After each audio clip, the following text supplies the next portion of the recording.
to Undisputed. We are live from Los Angeles. I'm Jenny Taft here with Skip Bayless, Shannon, Sharpe. Why are you laughing? Did you just crack a joke? I don't know. I'm thrown off. I got those steel. So I got those steel gray on. Skip, how I look today? It just doesn't matter. It's irrelevant. It does matter. It's relevant what comes out of your mouth, which is good. always dubious at best. Look good, debate better. Really? Yeah. I didn't think that's how it worked. That's how it worked Though for me. It's a new one? Real good. New one. Everyone looks great today. We have a lot to get to on today's show. Does Steve Kerr need to keep quiet? And these guys are going to make very early Super Bowl picks, but we are going to start with the Clippers. They were at the center of the NBA universe yesterday with the first look of Kawhi Leonard and Paul George in LA. We learned a lot, including both superstars said they actually grew up as Clipper fans. Kawhi told our friend Chris Haynes that he did not lead anyone on in free agency and was close to signing with the Lakers. But when the Clippers were able to trade for Paul, he, quote, jumped for it. Kawhi also said he was not the architect of the deal, as people have claimed, and Paul even said that his departure from OKC was a mutual decision. So, Shannon, what was your biggest takeaway from yesterday? Skip Bayless, I want to ask you one thing. Are these guys basketball players or pastry chefs? Because both of them yesterday were serving up fresh baked lies. Lies? Lies. Wow. Both of them lied. Let me start with Paul George. Skip, I have no problem with Paul George because I've been very player-friendly, football, basketball, baseball. I'm very much on the side of the player. Unless they're on the team you don't like. But go ahead. Yep. And if you're unhappy in your situation, you should go to management and says, okay, I'm unhappy. Yeah. Just like management comes to you sometimes and say, we're moving on. Skip, for him to sit up there on that stage and tell that bold-faced lie, Russ, Sam Preston, and Mr. Clay Bennett, we were in agreement. It was time to part ways. No, it didn't. You went to Sam Preston and said, trade me to the Clippers. And then once that surfaced, Sam's like, you know what? I don't want to have to deal with this. Paul, because it's going to get out eventually, Skip, and have to deal with this throughout the entirety of the season. Let me see what I can extract from the Clippers, and then, okay, we're going to move on. Okay, that's how that happened. He said it got stagnant after a year in Oklahoma City. Hold on, Skip. Now, he stood up on the stage, smoking stogies.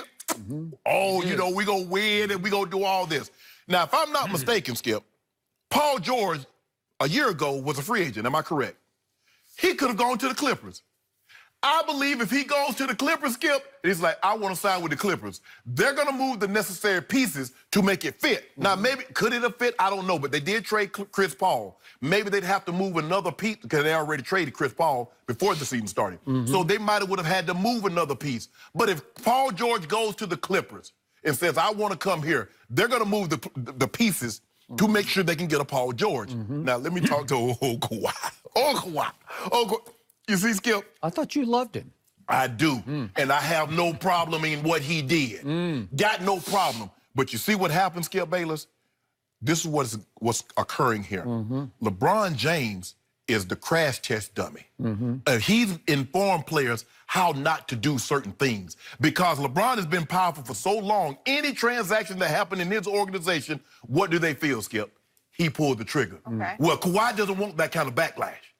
So he's like, I had nothing to do with it. We know what good and well. Kawhi went to the Clippers and said, if you can get me another superstar, because he's asking for KD. He asking for Jimmy Butler. He asked Kyrie. It was reported that he asked for, is James Harden available? Someone else, I forget who it was. Were they available? So we know this happened. So for him to say, well, I had nothing to do with this, and if you think I had something to do with it, I maybe should get a front office job. Stop it, Kawhi. Just own it. I got no problem. Skip, I had a homeboy, I think we was in like the 7th grade, and every day he come to school with a pocket full of gum. And I know he ain't got no money. I'm like, bruh, how you keep coming to school every day with all this gum? He said, I steal it. He was up front with me. He honest. He wasn't going to sit there and bulljive me and say, man, I paid for it. No, you stole it. Kawhi, just own it. You told the Clippers, if you can get me a second superstar, Paul George or anybody, I'll sign with you. Paul George, just admit, once Kawhi put that bug in my ear, bro, I really want to go to the Clips. And if you can get there, bro, I think we can be a heck of a tandem, and that'll be great. It's all gravy. Just own it. Okay. But I sure wish Paul George would get some of that old criticism that Anthony Davis is getting. Because if I'm not mistaken, is he on the contract? Then he got a couple of years left. I sure wish you can get some of that, Skip. But you see what's happened? See, the difference is they both committed crimes. Now, Anthony Davis went into a bank with a gun and everybody saw it. Oh, Paul George did old cyber crime. He hacked into somebody's old bank account and stole all their money. Both of them did the exact same thing. One was a little quieter than the other. Remember I said, Skip, you can steal more at gunpoint. You can steal more at ballpoint than you can at gunpoint. They need to stop this. I got no problem with what they did. I'm happy for the Clippers. Everybody was excited. There's a lot of buzz, and rightfully so. A lot of buzz. But Skip, don't sit up there and lie and talk about, oh, I had nothing to do with this, and we were all in agreement this was the best for everybody. No, it wasn't. So, you could be right that they rearranged the truth a little bit here and there. Okay, you could be right. I must admit, I was astounded and highly skeptical that both number 2 and Paul George claimed that they grew up Clippers fans. Yeah. But then I scoured back through internet backlogs, and I think they both were Clippers fans growing up. And number 2 went so far as to say he did not like the Lakers when he was growing up in the 90s in Southern California. So after I was skeptical, I'm going to buy into that. Now, the Paul George situation, you make a good case because what happened was he took 1 year with Russ and he decided exactly what Kevin Durant decided. I just can't win with this guy as my primary decision maker, but he had one big plus on his side. The architect of the Oklahoma City Thunder, Sam Presti, decided the same thing. Like, I can't win with this. Sam Presti was ready to blow it up, which blows up your theory because Paul George became quickly available because Russ was available to be shipped to Houston, right? So I can't condemn. Was it before or after? I think it was right on. I think Sam Presti had already decided it's time. I got to start completely over.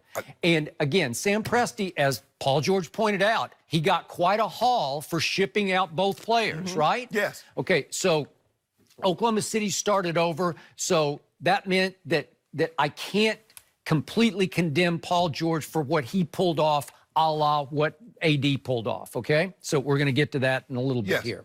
Now, big picture takeaway for me as I watched this unfold yesterday.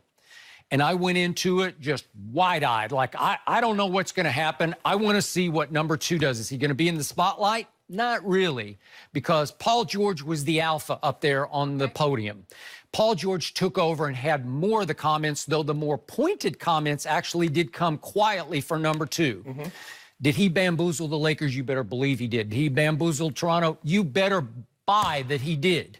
But yesterday, in his, he goes into his sort of shy kid speak. And he's kind of sitting down, I don't know. And it's kind of shifty-eyed, and he doesn't want to look at anybody. But he said some strong things that I'm about to get to. Here's my big takeaway. The night of July 5th, 2 big things happened here in Southern California. About 8 p.m. Pacific time, we got rocked with the biggest earthquake we've been hit with here in 20 years. It was a 7.1, and you were fortunate you missed it. You heard about it, but it was pretty serious business in my household, I can tell you that. It was. And then about 2 hours passed, and just when I thought things had settled down, we got another bombshell dropped on us. Might have been 8.0. It was maybe a 10, man. I still can't get it through my head that number 2 bamboozled the Lakers and Toronto, and he's a Clipper. And yesterday, there was another seismic shift, I felt like, in the Southern California marketplace, because my takeaway was that all of a sudden, the stable franchise is the one that used to be the dysfunctional laughingstock. The Clippers, who were the stepchild for so many years, by far the second team, the other team in L.A., suddenly became not only the team in L.A., they're the team in the NBA. By most websites and by most sports books in Vegas, they are the favorite to win the championship. And the more I watched yesterday, the more it dawned on me, unfortunately, I've got to say, and maybe he can fight his way out of this, LeBron is now playing for the other team in L.A. He's now playing for what I consider more of a dysfunctional laughingstock, the Lakers, run by Jeannie Buss and Linda Rambis and Kurt Rambis and Rob Pelinka. They're the second team in LA in dysfunction and laughing stock. If you don't mind me asking, what could the Mets possibly do to overtake the Yankees? What could the Jets possibly do to overtake the Giants? This will always be Laker Central. So